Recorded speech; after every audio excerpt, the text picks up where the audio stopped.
Halo anak-anak Pak Guru kelas 2C, jumpa lagi dengan Pak Guru Rinel Istumorang dalam pelajaran tematik kelas 2. Bagaimana kabarnya hari ini? Pak harap semua sehat-sehat dan tetap semangat belajar di rumah ya anak-anak Pak Guru. Kita masih belajar di tema 1 hidup rukun, subtema 2 hidup rukun dengan teman bermain. Hari ini kita masuk ke pembelajaran kedua, yaitu mengucapkan ajakan dan melakukan gerak berlari. Anak-anak Pak Guru di rumah boleh diperhatikan bukunya halaman 45. Kita langsung saja masuk ke materi pembelajarannya ya. Coba anak-anak Pak Guru perhatikan percakapan yang ada pada halaman 45 tersebut. Kita baca bersama ya. Selamat siang Ima, kata Rehan. Selamat siang Rehan. Mari masuk Rehan, kata Ima. Terima kasih Ima. Apa yang sedang kamu lakukan Ima? Banyak kertas hias di sini, kata si Rehan. Aku sedang menyiapkan bahan untuk menghias sepeda. Besok aku akan ikut lomba sepeda hias. Lomba itu untuk memperingati Hari Kemerdekaan RI.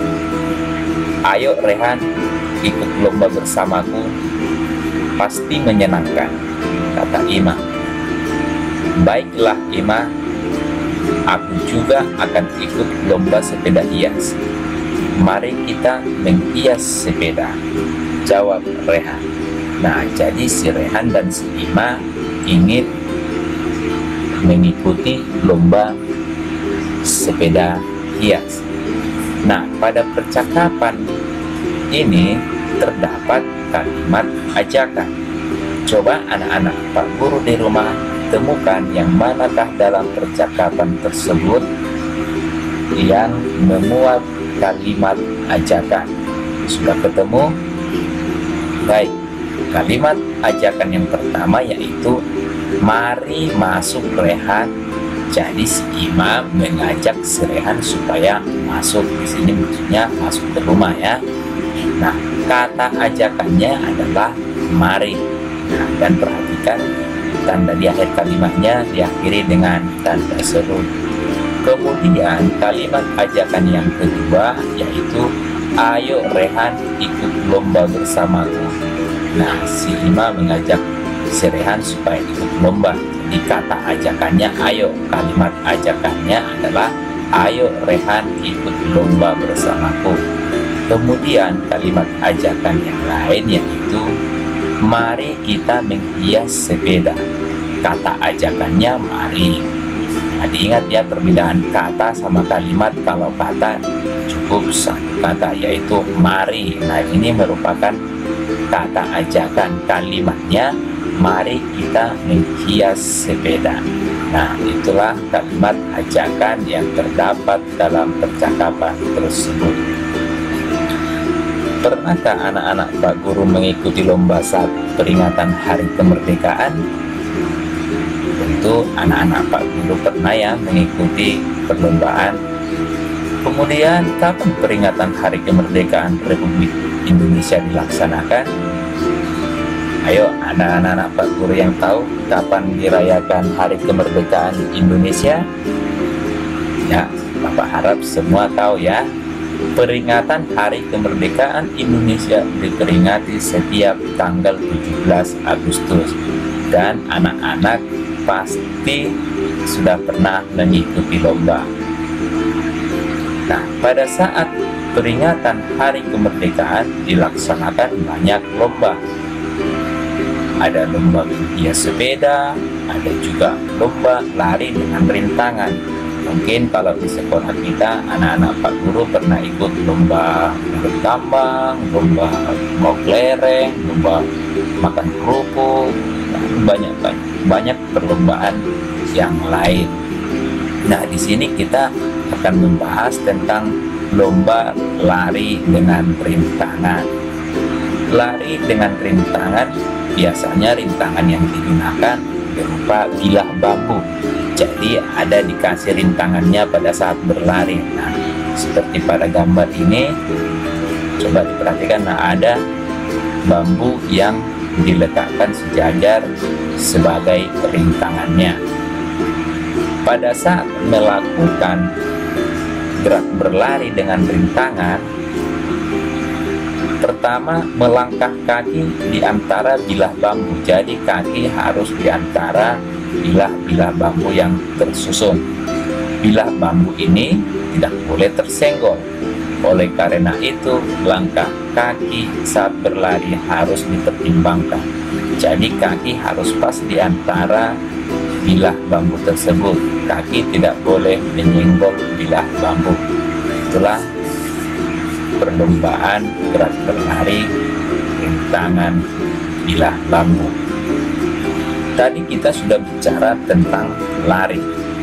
Anak-anak Pak Guru tahu apa itu berlari? Apa itu sebenarnya berlari? Ada yang tahu anak-anak Pak Guru apa itu berlari? Nah, berlari adalah mengayunkan kaki ke depan secara bergantian dengan cepat. Lari dapat dilakukan dengan langkah pendek dan langkah panjang. Jadi kalau berlari itu kakinya bergantian dengan cepat.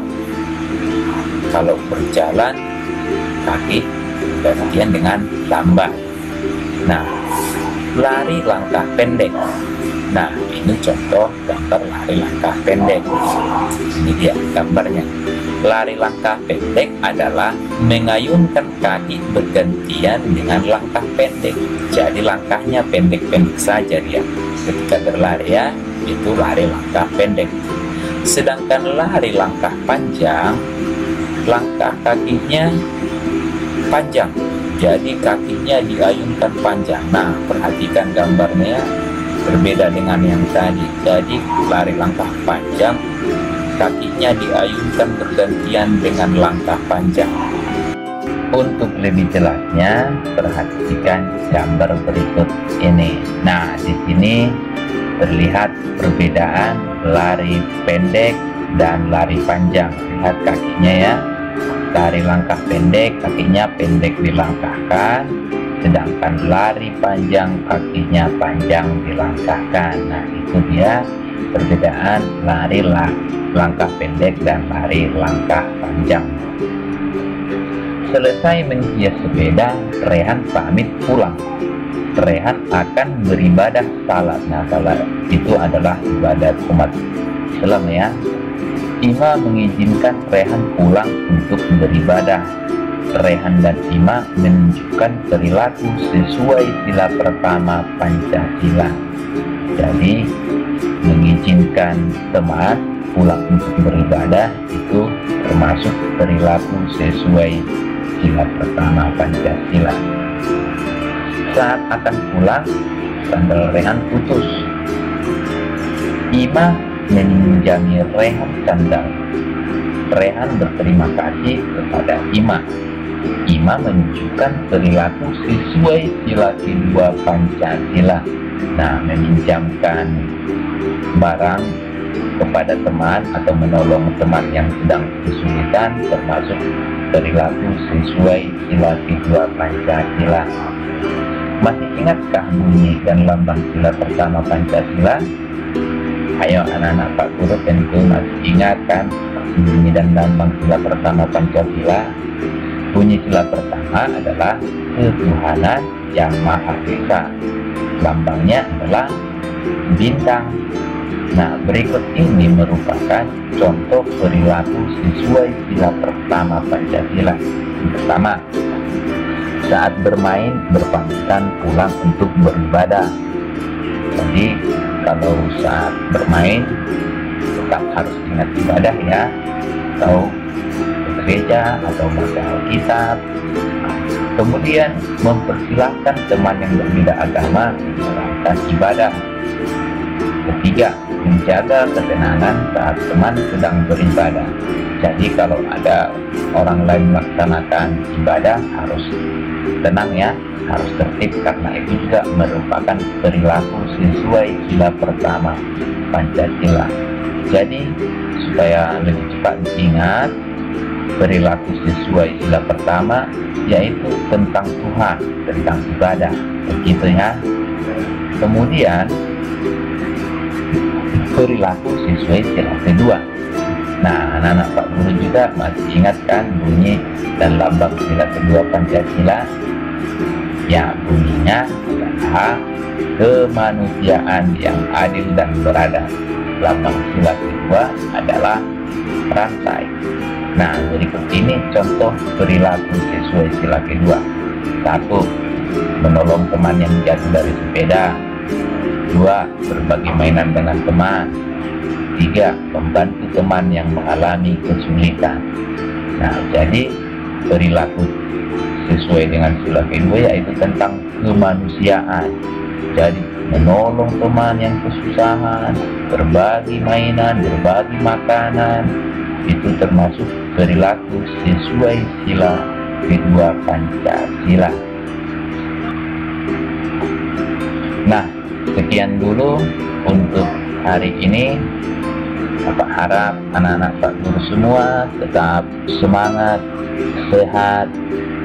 Jangan lupa minum air putih yang banyak ya, pagi-pagi berjemur supaya sehat. Nah, sekian dulu dari Pak Guru. Salam kangen, salam rindu buat anak-anak Pak Guru sekalian. Terima kasih. Dadah.